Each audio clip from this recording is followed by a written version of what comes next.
महादेव कभी कभी आपको वहाँ बुला लेते हैं जहाँ जाने का आपने कभी सोचा भी नहीं होता। लगभग 1 साल पहले मुझे भी एक ऐसा बुलावा आया था, आदि कैलाश, ओम पर्वत और कैलाश मानसरोवर दर्शन का। बचकानी हरकतों की वजह से मैंने वो वीडियो कभी कहीं भी पोस्ट नहीं की, पर आज फिर से महादेव का बुलावा आया है। कभी कभी सोचता हूँ भगवान जब मेरी कहानी लिख रहे थे तो बाइक और ट्रैवल क्यों लिखा होगा। हेलो जी, मेरा नाम शेखर है और मैं रांची से हूँ। आज वापस से महादेव का बुलावा आया है और अभी मैं निकल रहा हूँ। सुबह के 6 बज रहे होंगे। मैं निकल रहा हूँ ओम पर्वत और आदि कैलाश के लिए। साथ ही साथ पिछले बार की तरह कैलाश मानसरोवर के भी दर्शन अगर महादेव की इच्छा है तो जरूर मिलेगी हमें।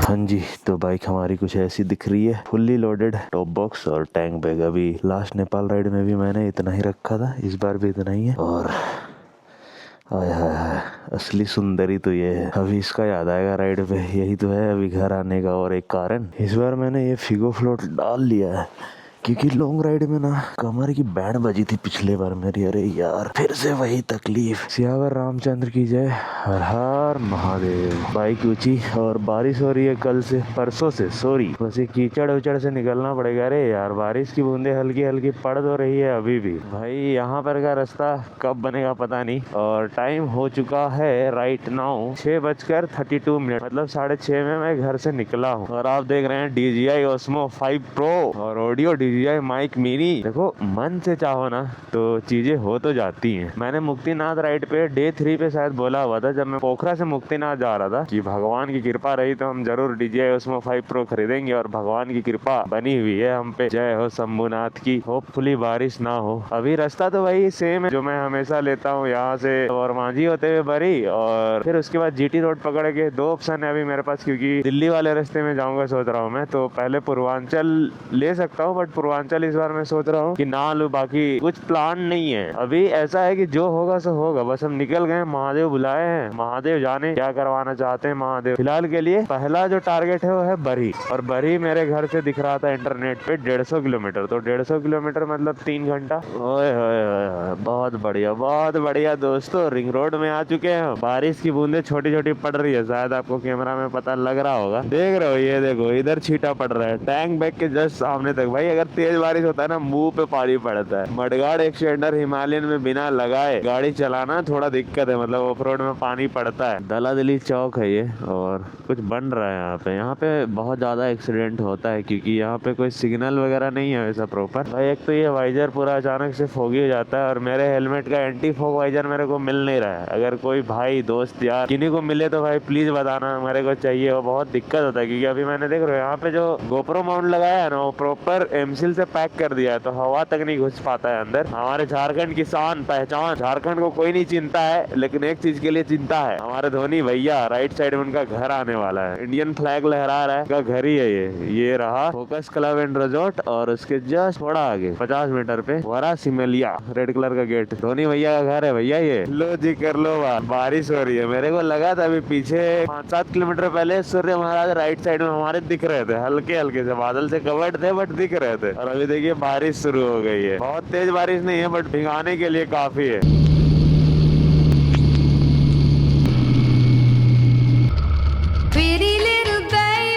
अभी हम सेट हैं आगे बढ़ने के लिए। ये मैंने खोल दिया, उस पर पानी जाता है। DJI Osmo तो मैंने खरीदा इसलिए क्योंकि पानी आए कुछ भी आए मैं यूज कर पाऊँ वायरलेस माइक के साथ। गलती से मैं हेलमेट का स्ट्रैप लगाना भूल गया हूँ, आगे चल के पहले ये ठीक करना होगा। राइड के बीच में बड़ी गलती जितनी मर्जी कर लो, लेकिन छोटी गलती कभी मत करना। अगर आप एक राइडर हो तो ये वाला थॉट तो भाई अपने माइंड में सेट कर लो। छोटी गलती जैसे अभी स्ट्रैप ना लगाना, कहीं बाइक से गिरोगे सबसे पहले हेलमेट खुलेगा। छोटी गलती, नींद आ रहा है हल्की हल्की, रुक जाओ, पानी वानी पियो, आराम से रुकते रुकते चलो। नज़ारे देख रहे हो। और अभी हम पहुंच चुके हैं रामगढ़ घाटी। वैसे तो इस घाटी में कुछ बहुत ज्यादा खास डेंजरस नहीं है, बट ऐसा लोगों का मानना है कि एक समय पे इस जगह पे बहुत एक्सीडेंट होता था और ये रास्ता बहुत खतरनाक है, ऐसा ट्रक वाले बोलते हैं। तो अभी रामगढ़ घाटी शुरू हो रहा है। नजारे क्या सुंदर हो गए। बारिश का दो साइड होता है, एक की परेशानी कि इतना तामझाम करो और दूसरा साइड इतने प्यारे नजारे। Oh my God, I can't believe कि अभी मतलब नवंबर के महीना में ऐसा नजारा मिल रहा है। पूरा भाई फोग से ढका हुआ है रामगढ़ घाटी। अभी तक हम घर से आ चुके हैं 78 किलोमीटर और भाई हिमालयन कमाल तो कर रहा है। 36 का माइलेज आ रहा है, 36.3। इस रास्ते की जो सबसे बड़ी तकलीफ है, घाटी वाले रास्ते हैं तो ट्रक बस ये सब, बस तो भाई अंधा चलाता है, ट्रक वाले लोग बहुत स्लो चलते हैं, वजह से ट्रैफिक बहुत होता है, तो बहुत ज्यादा स्पीड आप नहीं निकाल पाओगे। कहां से कहां तक छीटा पड़ गया है। क्या हाल चाल भैया? नमस्कार भैया। नमस्कार भैया जी, नमस्कार। कहाँ हैं? बढ़िया, आप बताइए कैसे हैं? बढ़िया है, घोड़ू पे है। वही पूछ रहे थे कि आपके तरफ का वेदर कैसा, बारिश बिरिश हो रहा है कि धूप है? वेदर तो ऐसा है कि कल जरा सा भी धूप नहीं निकला, झिमझिम बारिश हो ही रहा था। अभी का क्या कहानी है? वही है, सुबह से बारिश तो नहीं हुआ है लेकिन मौसम एकदम वही ठंडा मौसम है और एकदम हल्का हल्का बारिश। अभी जैसा पता लगा है शेरघाटी तक ऐसा ही वेदर है, तो रेनकोट वगैरह मैंने खोला नहीं है और देखिए क्या हाल हो गया गाड़ी का, पूरा गंदा चारों साइड से। 5 साल पहले आया था तब भी ये जगह ऐसा ही था। चौपारण है ये जगह, और चौपारण मतलब यहाँ समझ लो कि कुछ तो ओलझोल है जिसकी वजह से ये फ्लाईओवर अभी तक नहीं बन पाया। इसकी वजह से यहाँ ट्रैफिक ज्यादा होता है। अगर मान लो कि ये पूरा रास्ता खुला हुआ होता तो समझो कितना चौड़ा रास्ता है, तो आराम से जा पाते। 1101 उतना ही जाएगा, आराम से डालेगा, बाहर छीटा पड़ता है। घर से कुछ 170 किलोमीटर आने के बाद फाइनली हल्की हल्की सी धूप दिख रही है। मतलब धूप नहीं है लेकिन मौसम साफ हो रहा है, तो रेनकोट वगैरह मैंने खोल दिया है। और मैंने एक गलती कर दिया था, हजारीबाग टोल प्लाजा के पास मैं हेलमेट का वाइजर धो रहा था चेयर में रख के, चेयर में नीचे पानी जम गया और ये समझ लो कि ये जो पूरा पैडिंग है ना भीग चुका है, तो अभी बहुत दिक्कत लग रहा है इसकी वजह से। बाकी भैया जी पिछले सीरीज में आपने बहुत प्यार दिया है, नेपाल राइड, तो उसके लिए आपको बहुत बहुत शुक्रिया, आप सबों को बहुत शुक्रिया। हमारा चैनल मोनेटाइज हो गया, 1K सब्सक्राइबर हो गया, मतलब सब एक साथ में पूरा हो गया, तो उसके लिए आप लोगों को फिर से एक बार शुक्रिया। अभी मैं दूसरी राइड कर रहा हूँ। फाइनली सूर्य महाराज को हमारा नमस्कार। ये देखिए हल्के हल्के से दिख रहे हैं। हमारी बाइक कुछ ऐसी लग रही है, थोड़ा धो दिया है, जैसे हेडलाइट मैंने थोड़ा साफ कर दिया है, गोप्रो फिर से इधर लगा दिया हो। और भैया बताइए जैकेट कैसा लग रहा है, मैंने नया खरीदा अभी। जब मैं पहली बार इस रास्ते से जा रहा था तब मैं एक नॉर्मल से टी शर्ट 150 रुपए का और नॉर्मल सा जीन्स पहन के गया था, यमुना एक्सप्रेसवे वगैरह स्पीति जा रहा था इस रास्ते से। इतना बुरा हाल हो गया ना अभी जीटी रोड का, बारिश की वजह से तो ज्यादा। देख रहे हो जाम लगा हुआ है, कितने लंबे किलोमीटर से मैं इस जाम को झेलते झेलते आ रहा हूँ। राइड के पहले दिन में जब ये सब थोड़ा किचकिच हो जाता है ना, तो फिर आता है गुस्सा, पर ठीक है ये तो पार्ट ऑफ जर्नी ही है। बस यही सब रास्ता को देखता हूँ ना और फिर मन में आता है कि छोड़ो हटाओ, इतना माथा मारी, पकड़ते हैं एक्सप्रेसवे, टोल लगे तो लगे लेकिन बढ़िया रास्ता में जाएंगे सीधा सीधा। फाइनली मार्ग परिवर्तन, डाइवर्जन एंड। जितनी भी बार आता हूँ उतनी बार मुझे ये रोड और ज्यादा खराब होकर मिलता। भाई इंडिकेटर जला ले, अच्छा इंडिकेटर है ही नहीं तुम्हारा, जलाओ कहाँ से। Welcome to Jharkhand, welcome to Bihar. हमारे यहाँ ऐसा ही होता है। शेरघाटी पहुँच चुका हूँ और यहाँ हमारे रहते एक बहुत पुराने मित्र। अरे कैसे हैं आप बताइए? अरे हम देखे, हमको लगा कि शेरघाटी तो नहीं है, अचानक से क्या मौसम क्या से क्या हो गया भाई। उधर पीछे धूप था, मैंने एक्सपेक्ट किया था कि इधर उत्तर प्रदेश की तरफ जैसे जैसे पहुंचूंगा मौसम बहुत साफ होता जाएगा। नज़ारे देखिए आप, फोगी फोगी दिख रहा होगा चारों तरफ, क्लाउड पूरा भर चुका है। तो क्या ना मेरा ये जूता उता देख रहे, गाड़ी का हालत देखिए साला पूरा बुरा हाल। ये सोन नदी यही है ना? पिछले बार हम उधर से नीचे उतारे थे गाड़ी, यहाँ ड्रोन उड़ाए थे, तो इसीलिए हमको याद आ गया कि तो ये है विशाल भाई, इनके बारे में मैं आपको अच्छे से बताऊंगा। अभी फिलहाल के लिए सोन नदी से वापस में आ रहा हूँ। ये बोल रहे कि पीछे कोई बढ़िया दुकान है इनके जीजा जी का, तो वहाँ ब्रंच कर लेंगे हल्के में और उसके बाद आगे बढ़ेंगे। और हल्की हल्की सी बारिश हो रही है तो रेनकोट भी पहन लूंगा मैं। हाँ जी भैया जी, अभी मैं पहुंचा हूँ सोननगर और इधर है भैया। हेलो भैया, इनके जीजाजी का दुकान है, तो यहाँ अपना भी ब्रंच हो गया है। आपसे मिल के बहुत अच्छा लगा। कुछ आप लाए थे, नाम भूल गए जो मीठा आप लाए थे। उसका नाम बेलग्रामी है। बेलग्रामी करके, हाँ छेना का बनता है, शुरू होता है। वो हर जगह नहीं मिलता है लेकिन हाँ बिहार का फेमस मिठाई है। अच्छा, तो 2 दिन के बाद भैया ज्वाइन करने वाले हैं हमको बीच राइड में। ये मिस्त्री जी है। कैसे भैया बताइए, आप वीडियो में भी आएगा जब देखेंगे ना ये वाला वीडियो, तो आप भी दिखेंगे। वीडियो तो आपका आएगा, देखिएगा ना। बताएंगे आपको। भाई लोग पूछते हैं ट्रैवलिंग करके मिलता क्या है, भाई यही मिलता है। मतलब समझो एक रैंडम पर्सन जो तुमको कल एक यूट्यूब वीडियो में देखा है, एक दो वीडियो देखा है, तुमसे कनेक्ट होता है और फिर तुमसे ऐसा कनेक्ट होता है कि तुम समझो कि जब तुम उससे मिलते हो तुमको ऐसा लगता है कि तुम उसको बहुत पहले से जानते हो, तुमको ऐसा ट्रीट करता है जैसे वो तुम्हारा बहुत अच्छा दोस्त है। यही कमाया मैंने अभी तक। तो वही है, अभी मैप तो लगा लिया है मैंने और 150 किलोमीटर में हम पूर्वांचल एक्सप्रेसवे को कनेक्ट हो जाएंगे और इस 150 किलोमीटर को करने में 3-4 घंटा आराम से लगेगा, क्योंकि जहाँ तक मेरे को रास्ता पता है बहुत खराब रास्ता है। जिस जगह से मैं हमेशा जाता हूँ वो वाला जगह ये है, अभी मेरे को याद आ रहा है। ओ माय गॉड, रास्ता बहुत पतला है बट ये रास्ता मेरा देखा हुआ है। 90 किलोमीटर का पैच है जो पूर्वांचल तक कनेक्ट होता है, बट पूरा का पूरा ऐसा नहीं है। आप मान लो 20-30 किलोमीटर ऐसा होगा और उसके बाद आपको बढ़िया रोड मिल जाता है। तो यहाँ से इधर बिहार है और ये वाला एरिया भी जैसे ही हम लोग इधर पार किए इस ब्रिज को, उत्तर प्रदेश में आपका स्वागत है। चारों तरफ जिधर आप देखोगे हरी हरी धान की खेती। अरे अरे अरे अरे अरे अरे अरे अरे इसके साथ साथ हमारे भी लग जाते। धान की खेती देख रहा था। 80-90 किलोमीटर इस ऐसे पतले रास्ते में चलाना होता है ना, उसमें शरीर इतना परेशान हो जाता है कि आप मतलब मानोगे नहीं कि थक जाता है पूरा शरीर। तो अभी आप समझ लो उस 90 किलोमीटर में हम लगभग 60 किलोमीटर आ चुके हैं और 30 किलोमीटर बाकी है। उसके बाद हमको मिलेगा बढ़िया मक्खन रास्ता पूर्वांचल एक्सप्रेस वे, लेकिन तब तक का स्ट्रगल है। अभी 4:49 हो रहा है और नज़ारे कुछ ऐसे हैं। आप मेरे लेफ्ट राइट में देख सकते हो गंगा जी को। गंगा जी को हमारा प्रणाम। पिछले 120 किलोमीटर से मैंने कहीं भी ब्रेक नहीं लिया था। मतलब समझ लो जहाँ मैंने ब्रंच किया ना, ब्रंच में भी मैंने स्नैक्स जैसा ही खाया था। तो उस जगह का नाम था सोन नगरी और अभी मैं हूँ कुछ पूर्वांचल एक्सप्रेसवे से 22-25 किलोमीटर दूर और अभी उल्टे साइड में मैं रुका हुआ हूँ। ये वाला रास्ता कहीं और जाता है, हमें उधर जाना है, उस वाले रास्ता में, वहाँ से राइट कटना था। वही मैं मैप देखने के लिए रुका था कि चलो देख ले कहाँ जा रहे हैं। और भाई गाड़ी का हालत देखिए आप, क्या मतलब ये बारिश की वजह से जो रोड का हाल है ना, इतना बुरा हाल कि देखो बाइक पहचान में तक नहीं आ रहा है कि मेरी बाइक है किसकी बाइक है। देखो फुल डस्टी, इतना तो मेरे को लगता है ऑफ रोड करने पे भी नहीं होगा। तभी वही है कि पहले पूर्वांचल एक्सप्रेसवे चलते, उसके बाद जो होगा होगा। और बादल आप देखो कितना तेजी से इधर उधर भाग रहे हैं। हल्की हल्की सी बारिश हो रही जैसा हो रहा था। और मैंने पता लगाया अभी दिल्ली में भी बारिश हो रहा है। और एक प्लान में छोटी सी चेंज है, मेरे को पता लगा है अभी जो अपना आदि कैलाश वाला रास्ता है वो बंद है 2 तारीख तक। तो अभी दिल्ली में रुकना पड़ेगा। तो अभी मैं सोच रहा हूँ यहाँ से सीधा दिल्ली जाऊँ, non stop Ranchi to Delhi. Purvanchal expressway. Finally शाम के 6 बजे हम पहुंचे पूर्वांचल एक्सप्रेसवे जो मऊ वाला है ना। लास्ट टाइम केदारनाथ राइड पे मैंने इसी पॉइंट से एग्जिट किया था, तो मेरे लिए आसान हो गया क्योंकि मेरे को ये रास्ता पता था। अभी का तो यही टारगेट है कि पहला तो लखनऊ है और अगर लखनऊ के बाद बॉडी में जान रहा, अभी तक तो वैसे ठीक है, ज्यादा कोई दिक्कत नहीं लग रहा है। बीच में नींद आ रहा था बट जो मैंने सोन नगरी में ब्रंच किया ना उसके बाद मेरा नींद फट गया, तो अभी नींद नहीं लग रहा है। हल्की हल्की सी ठंडी हवा बह रही है तो अच्छा लग रहा है। मौसम थोड़ा खराब है, बारिश वाला, बट इसकी वजह से क्या है कि आज उतना गर्मी नहीं लगा। तो अभी के लिए लखनऊ है पहला, जाना तो अभी दिल्ली है। मैं सोच रहा हूँ कि नॉन स्टॉप दिल्ली करूँ, रांची से दिल्ली, और अपने नाम पे एक रिकॉर्ड दर्ज करवा लूँ। तो अभी देखते हैं पहुंच पाते हैं कि नहीं। बाकी बाइक का हाल तो आप देखिए, हाय हाय पूरा गंदा हो चुका है। अभी ये सब धोना पड़ेगा थोड़ा लाइट वगैरह, ताकि नाइट में कोई दिक्कत ना हो। पूर्वांचल एक्सप्रेसवे से लखनऊ की ओर मैं तीसरी बार जा रहा हूँ। अभी मैं बस एक चीज मिस कर रहा हूँ कि काश गाड़ी में क्रूज कंट्रोल होता। एक छोटा सा सीन हो गया है कि अभी मेरे गाड़ी का रेंज दिख रहा है 8 किलोमीटर और साला पेट्रोल पंप भी नहीं मिल रहा है। 7 किलोमीटर का रेंज बचा हुआ, पेट्रोल पंप भी ना मिले। हेलो जी,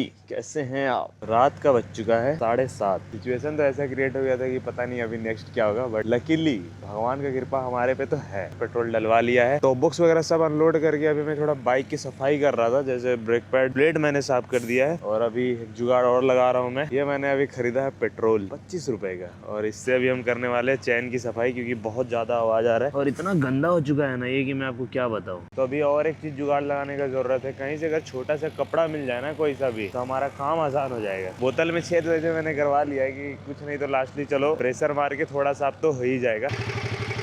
बाइक क्या अजीब आवाज कर रहा है, सुनो।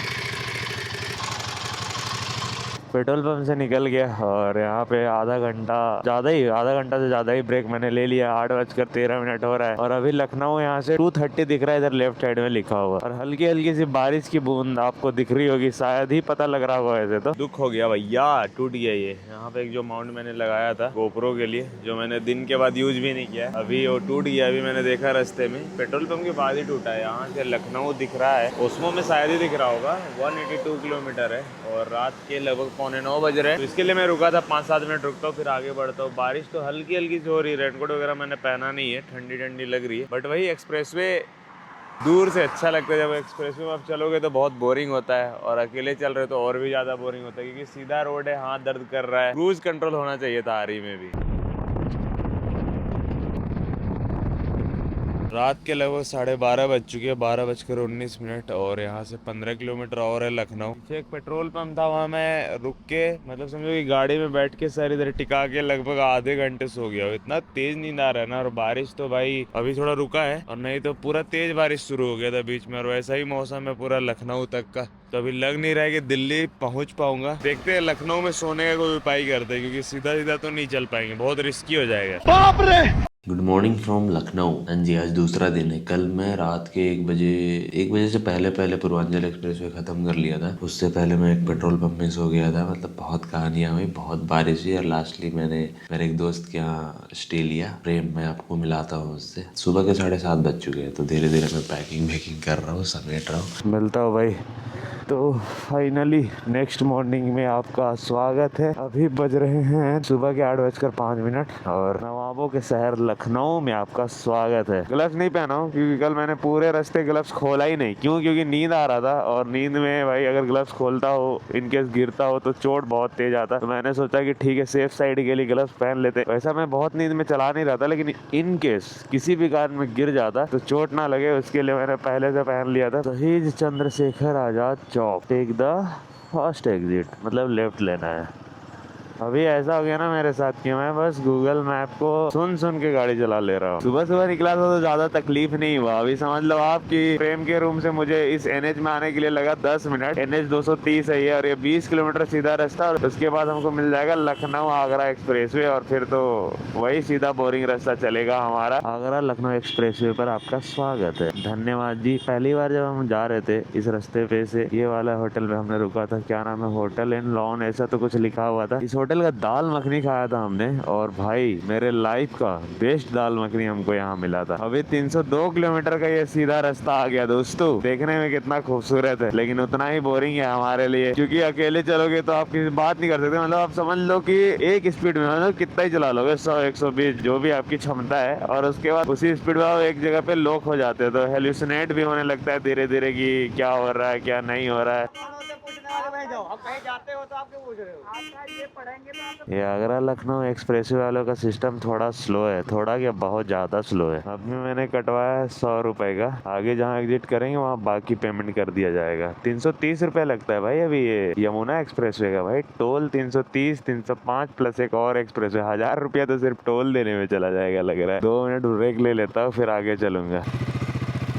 आगरा लखनऊ एक्सप्रेसवे में दूसरी बार कदम रख के बहुत खुशी हो रहा है। हमारी बाइक ऐसी लग रही है, गंदा तो कल ही हो गया था, क्योंकि कल से जो बारिश का मौसम है, अभी भी आप देखोगे तो क्लाउडी है, लेकिन अभी बारिश नहीं होगा। ये एक अच्छी चीज है कि बारिश नहीं होगा। और अभी 300 किलोमीटर वही सीधा रास्ता। चैन ल्यूब मैंने कर लिया, क्योंकि चैन से कट आवाज आ रहा है। इस राइड पे निकलने से जस्ट पहले सर्विस कराया, सर्विस करा के 200-300 किलोमीटर ही चला है, इंजन से आवाज आ रहा है। बाकी चैन वैन तो चलो ठीक है, वो अपनी गलती हो, हम सेट करवाएंगे, लेकिन इंजन वाला चीज थोड़ा दिक्कत तो दे रहा है। और टॉप बॉक्स का क्या है कि इतना भारी हो गया है ना, कट कर रहा है। यहाँ पे 4 रबड़ होता है, घिसना शुरू हो गया। तभी मेरे को लग रहा है अगर नेक्स्ट टाइम के लिए बचेगा भी नहीं वो रबड़, तो उसका भी जुगाड़ लगाना पड़ेगा। बाकी चलिए देखते हैं, मजा तो आएगा। ये एक्सप्रेसवे है, बोरिंग होगा तो होगा, बट आराम से चलेंगे, नहीं फास्ट चलेंगे, रुक के चलेंगे। भगवान का नाम लेके शुरू करते हैं। ओम नमः पार्वती पते, हर हर महादेव। 1401 का दे दीजिए। चैन कर दीजिए आप, नीचे उतरना पड़ेगा। क्या है? अरे अभी तक तो कहीं ऐसा नहीं हुआ भैया। ये वाला चीज समझ नहीं आया कि बाइक से क्यों उतरना, जब बाइक के सामने ही खड़ा रहना है। तो बाइक से उतरना इसलिए है क्योंकि आग लगने के खतरे हैं। अच्छा, तो भागने में आसान होगा।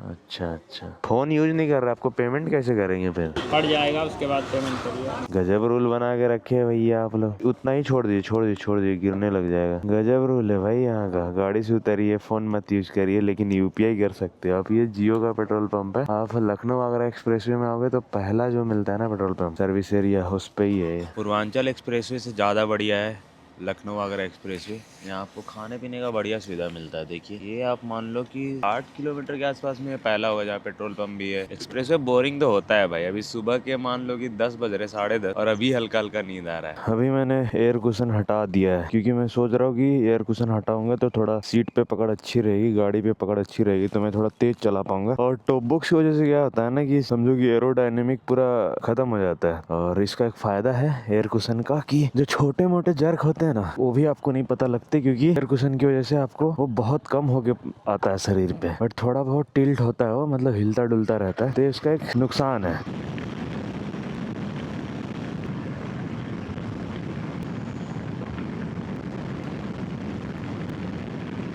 तो ऐसा कमबैक हुआ कि लास्ट 110 किलोमीटर में किसी भी व्हीकल ने मेरे को ओवरटेक नहीं कर पाया। मतलब आप समझ लो कि मैं 140 प्लस चला कर आया हूँ। आप समझ लो कि अगर 110 किलोमीटर का एवरेज स्पीड देखोगे ना, 130 तो पक्का आएगा, उससे प्लस ही आएगा। 160 तक मैंने क्रूज किया। भाई हिमालयन क्या बाइक है यार, बवाल बाइक है। मतलब चुम्बेश्वरी आप समझो कि फुल्ली लोडेड, जबकि पीछे टॉप बॉक्स है। टैंक बैग तो चलो ठीक है, टैंक में है, टॉप बॉक्स होने के बावजूद 160 में चल रहा है भाई। 140 में तो पूरा एकदम बढ़िया ग्रिपिंग के साथ। बाकी अभी मैं सेकेंड फूड कोर्ट वाली जगह पे रुका हो, और यहाँ पे एक रेडबुल लिया है बस मैंने 150 रुपए का। ऐसा यहाँ पे पार्क जैसा बना हुआ है, चाहो तो 5-10 मिनट रुक सकते हो। बाइक मेरी उधर लगी हुई, कुछ और राइडर है उनके बाइक के साथ लगा दिया है।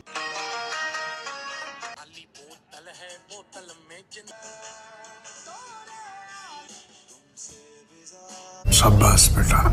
235 ओके। 1:28 मतलब 25 के आसपास में लखनऊ आगरा एक्सप्रेस वे खत्म हुआ। और भाई क्या कमबैक किया है, कोई गाड़ी नहीं जो ओवरटेक कर दे। लास्ट स्टॉप से लगभग 100 किलोमीटर होगा ये जगह, और आप मान लो कि 1 घंटा लगा होगा मेरे को। आपको मैं दिखाता हूँ भाई, अगर गाड़ी रगड़ के चलो ना तो हिमालयन की भी माइलेज बहुत ज्यादा नहीं है। देखो 23 का एवरेज आ रहा है, 313 किलोमीटर मैंने सुबह से चलाया है। अभी मैं आपको डिटेल में दिखाऊं थोड़ा। मैक्सिमम स्पीड मैंने अचीव किया 160, 92 किलोमीटर का एवरेज, जबकि लखनऊ में 40 किलोमीटर हम लोग ट्रैफिक में चलाए थे, तभी इतना कम में। बहुत बढ़िया।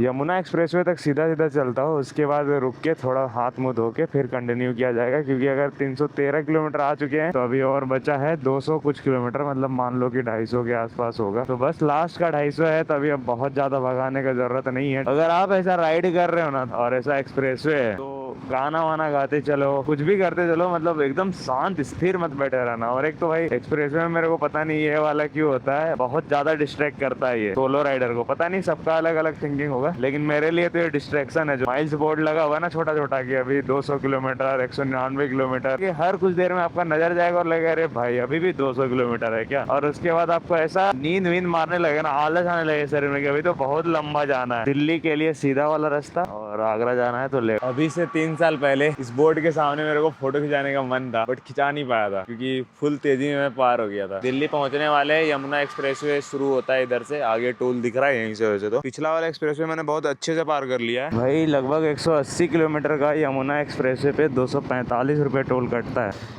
Thank you.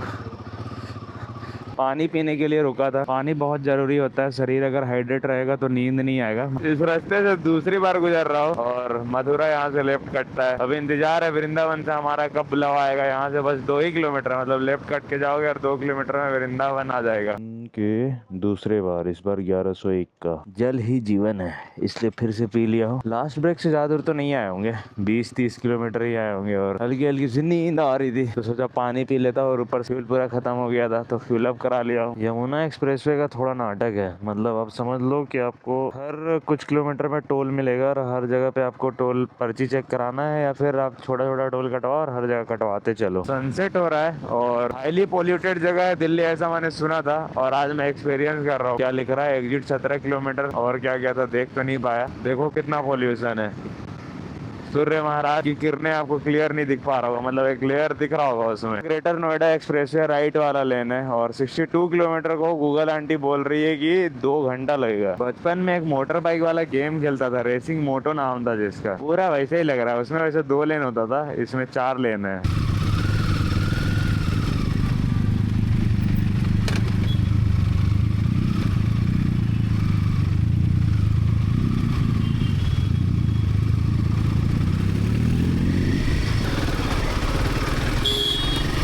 हल्की हल्की सी नींद के साथ मैं पहुंच चुका हूं दिल्ली। आदि कैलाश ओम पर्वत और कैलाश मानसरोवर यात्रा मार्ग खुलते ही मैं आपको 2 दिन के बाद वापस से मिलूंगा उसी मार्ग में। Non stop Ranchi to Delhi तो नहीं हो पाया, लेकिन फिर भी हम सेफली पहुंच गए दिल्ली के ट्रैफिक को झेलते हुए। तो अगर आपको वीडियो अच्छा लगा हो तो लाइक कर दीजिएगा। बाकी 2 दिन के बाद मैं आपको वापस से मिलूंगा रास्ते पे नेक्स्ट वीडियो पे। तब तक के लिए हर हर महादेव, जय शंभू। ख्याल रखो आप अपना।